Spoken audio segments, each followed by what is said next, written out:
Okay, so it's pretty hard to ignore all the recent news, right, about the Indian income tax folks and crypto traders. Yeah, definitely.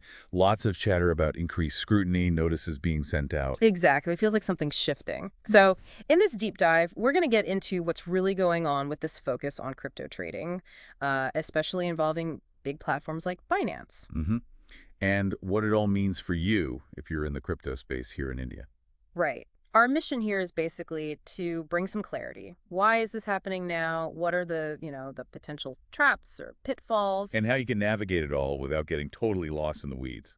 We've looked at some recent discussions, mainly drawing from a YouTube video transcript that covered this specific news. Yeah, it laid out some of the key concerns pretty well. So the big question is, why this intense focus from the tax authorities on crypto, particularly platforms like Binance right now? And crucially, what does it mean for you? Okay, let's break it down. First off, it's vital to understand the income tax authorities in India aren't just like casually looking. They are actively investigating. Right, this isn't just a passing glance. No, it's a proper targeted effort. And a big part of that is checking if the 1% TDS tax deducted at source was actually applied to crypto trades. Ah, TDS. That rule's been around for a bit, but it sounds like enforcement is really ramping up now. That's exactly it. People are getting these notices, and they're not just friendly reminders. They're demands for proof. Proof of what exactly? Documentation explaining why TDS wasn't paid on their trades. The government's goal here is pretty simple, really. Make sure crypto investors pay their taxes. Yep, they want their slice of the pie, and TDS is, well, it's a major tool for them to track all these transactions. It gives them a paper trail, essentially. Precisely. Mhm. So if TDS wasn't deducted, it's like a big red flag waving at the tax department. Okay, that makes sense. And this brings us to Binance specifically. Yeah, Binance is, the biggest exchange globally, so it's not surprising it's mentioned. Reports suggest Indian traders using Binance are definitely on the radar. So the source material raised this question. What are the implications of using Binance versus, say, maybe a more locally compliant, quote unquote, safer platform? That's a really critical question for traders right now. Yeah. And interestingly, the income tax department isn't just looking at TDS. Oh, what else? They're also digging into the source of the money used for crypto trades, especially if TDS wasn't paid. That obviously raises flags about, potentially illicit funds or undeclared income. Right. So it's not just about the trading tax, but where did the initial money come from? Exactly. The source we looked at said authorities are even asking for income tax returns, ITRs, from traders. For the crypto trading years. Not just that, for the years when the money used for crypto first showed up in their accounts. That's digging back quite a bit. Wow. Okay. So they're trying to connect the dots over time. Seems like it. And apparently, some notices are even questioning the transaction data traders download from these foreign exchanges. So they might not trust the reports from the platforms themselves. It suggests they might be cross-referencing or perhaps have their own data sources. It raises questions. Now, here's something that sounds, frankly, a bit scary. The worry about a 30% tax on the entire turnover, not just the profit. Yeah, that's a huge point of concern mentioned. Turnover meaning the total value of all trades, buy and sell. Not just the gain. Correct. Huh. And as the source put it rather vividly, that could financially ruin people. Taxing the total volume instead of the profit is, well, it's a massive difference. Absolutely massive. So underlying all this is the main suspicion just straightforward tax evasion? That seems to be a key driver, yes. The authorities likely suspect people are using offshore platforms specifically to avoid Indian taxes. And it's not just current trades they're looking at? No, the scope seems to be widening.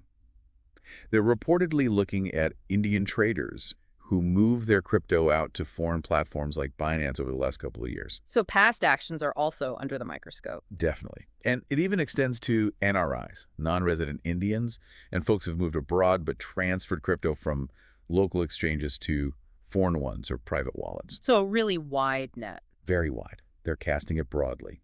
The source also mentioned this tactic. People withdrawing coins from domestic exchanges giving, vague reasons. Trying to obscure where the crypto is going. Potentially. It seems the authorities are aware of these kinds of moves and are trying to figure out the why behind them. Okay, so that's the authorities' perspective. What about the view from inside the Indian crypto industry? Right. The source we looked at had input from a founder of Geodis, an Indian exchange. And his take was basically this scrutiny was bound to happen. Like it was inevitable. Pretty much. His though, argument was that many foreign exchanges just don't comply with Indian TDS rules. which creates problems for Indian users. Big problems. Because the users might not even realize they have this TDS obligation or how to fulfill it when the exchange doesn't help. So his point was that exchanges serving Indians should follow Indian law. Exactly. It was a call for responsibility, saying if you want Indian customers, you need to respect Indian regulations. Which sounds logical, but how does that compare to how foreign exchanges often operate? Well, it contrasts quite a bit. Many foreign platforms take the stance that tax compliance is purely the investor's problem. Not our job. Basically, yeah. We provide the trading engine, you sort out your taxes. But the source stressed, and this is crucial. Let me guess. When the taxman calls, it's the investor who has to answer. You got it. The investor is left holding the bag, dealing with the authorities and potential legal issues. The offshore exchange might not be much help then. That's a really important point for you listening to remember. Okay, let's dive into something specific. P2P, peer-to-peer trading. Yes, the source highlighted that a lot of the Indian volume on Binance, for instance, happens via P2P. Can you quickly explain how P2P works and why it's a focus? Sure. P2P platforms basically act like a bulletin board. They connect buyers and sellers directly to trade crypto for local currency, like rupees. So I find someone on Binance P2P who wants to sell USDT, and I send them rupees directly from my bank account. Exactly.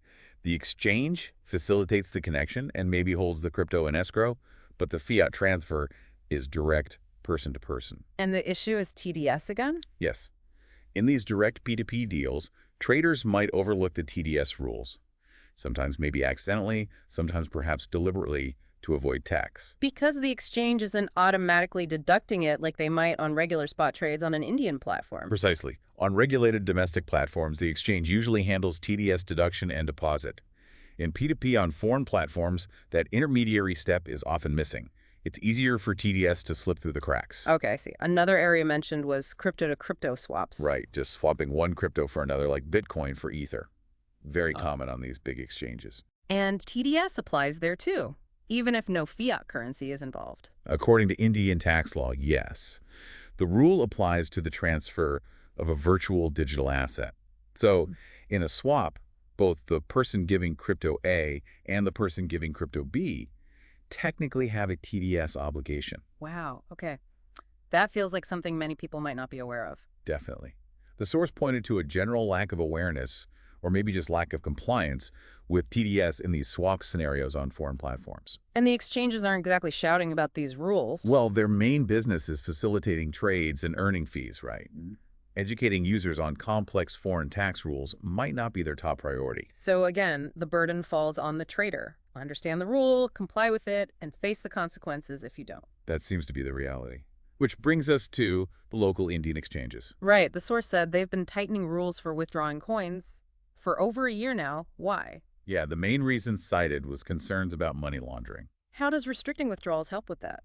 Well, once crypto leaves a wallet on a regulated Indian exchange, it becomes harder to track. The trader can set it to a private wallet, one they control completely. Or send it to a foreign exchange. Exactly. Or swap it, sell it abroad.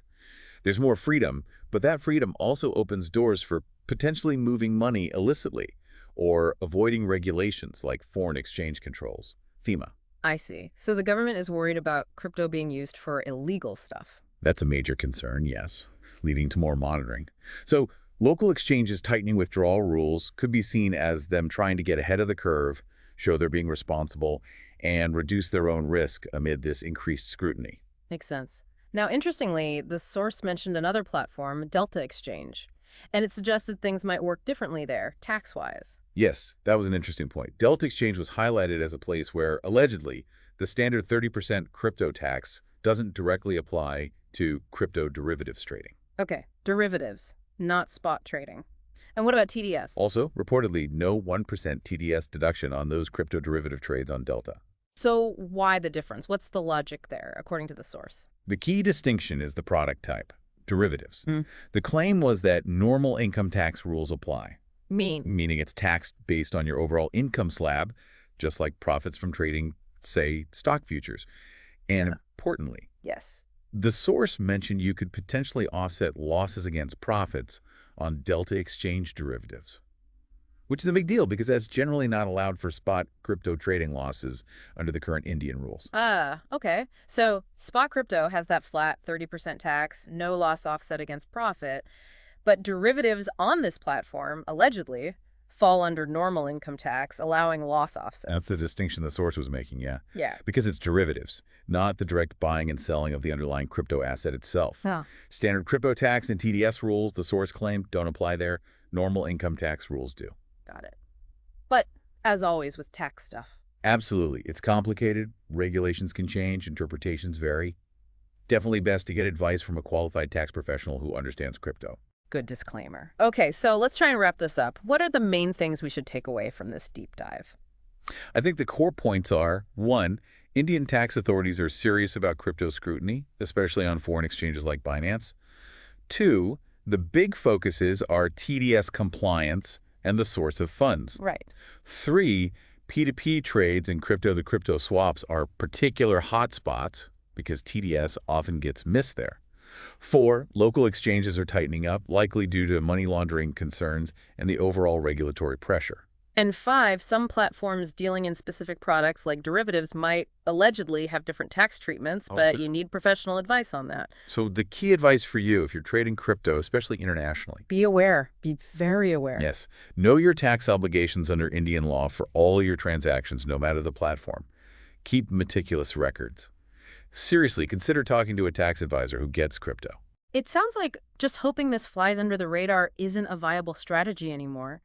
These regulations are real, and avoiding potential legal and financial trouble means taking them seriously. Absolutely. It really brings us to a final thought for you to consider. Okay. With all this increasing regulatory heat, what does it really mean for the future of crypto trading in India? How will traders need to adapt? Finding that balance between using these easily accessible global platforms. And making sure you're fully compliant with the rules right here at home. Exactly. How do you navigate that? It's something worth thinking about seriously as this space continues to evolve.